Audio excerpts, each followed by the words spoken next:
Hey guys, I'm back after a long break from making YouTube videos. And if you have any questions about D-Day, it is complete. I'm working on a finale. I just don't have space to film it, and I'm working on getting that completed as soon as possible. In the meantime, I've created a sort of mini MOC using this Blue Coat CMF minifigure that I got from my good friend Caleb. So today I'll be detailing all the little parts of this build along with some custom pieces that I used to build it. So before we get into this build, I want to detail all the special parts and concepts and things I'll be integrating into the build. First off, we have this cannon that I got in a Pirate Pack set when I ordered the ATTE back in last year. I've had this sitting around and never really had any good ideas for a build to incorporate it in until now, with like a sort of coastal defense.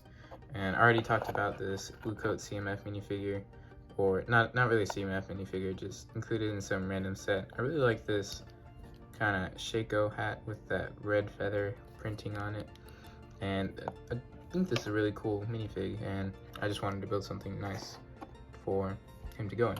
Now moving on to these little pieces right here, I did go to a Lego convention a few months ago called Brick Rodeo, and I picked some of these up. These are custom printed crates by BBG Forge. Make sure to check him out if you want to get some of these, and these are really nice detailed crates, because as you can see, you can separate the tile. It's really two different pieces, but he actually prints on the edge of the tile right there, which is super incredible. And I also wanted to incorporate these kind of gold pad printed doubloons that were made by Brick Rock Press. Check him out if you want to get some of these too. So I wanted to, like, I just had these been sitting around for months now, and I want to incorporate them into the build. So that's everything I want to incorporate into this build. Let's get into the build. So this is the base of the build right here. When I started this out, I just started piling these tan pieces on the side just to create like a sandy little beach.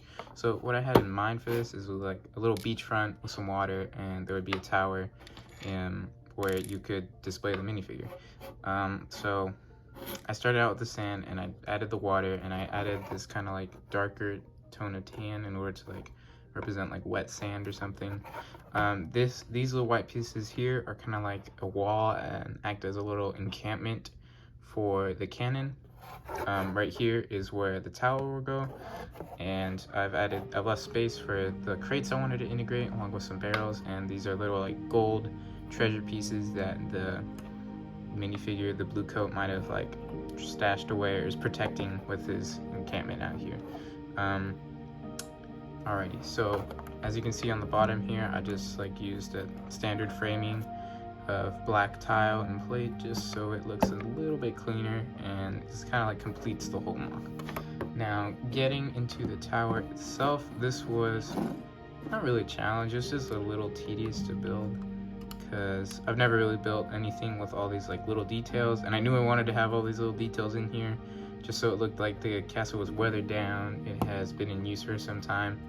I did want to incorporate a flag, but I couldn't find like a blue colored flag to match the Blue Coat's theme. These little gray, light bluish gray pieces in here kind of represent just cobblestone, stones mixed into the building, and you can see the sand on the bottom here, and I really love using this little crack technique where you put like a slope and then an inverted slope to create this just really nice looking crack, so it looks like there's a crack in the wall. I also use a bunch of different shaped pieces, like these rounded off pieces here and here, and some snot pieces in order to give the wall just a lot more texture and like soul. The top here, I made like these castle spires just like on a normal castle tower, and I added these little rounded stud pieces just because I think they look really good. I had a lot of them left over from something, and I think it really just completes the whole build. On the back we have a little ladder so you can enter the tower, and the tower fits nicely on our beachhead, just like that. Now let's get into putting all the details on this. So we have our build, and we have all the details we want to incorporate. First of all, I left this jumper plate right here, so our cannon can just fit right on top, and it gives it a little bit of degree of rotation in order for it to have that kind of swivel. Alright, in the back here, we're going to place our crate with a little bit more gold, not crate, our barrel with a little bit more gold pieces, and our 2 custom crates. Again, these are from BBG Forge. You can find them online, and they're really nice. I really love these crates. And we could add some foliage here with these nice looking flowers. Some more foliage over here, and then we can add our doubloons. I'm gonna have our blue coat holding one of the balloons just so we can kind of like show it off a little bit more, and we can position him in the tower right here. And the rest of our doubloons I'm just gonna scatter in the sand back here to look like this crate is just overflowing with gold. Can't possibly contain all of it. Alrighty, so this is my little blue coat beachfront front build. Castle defense. I think I'll call it blue coat castle defense, or blue coat beach defense. Not really sure, but I thought it was pretty cool, and I just wanted to show it off to all y'all. Thank you so much.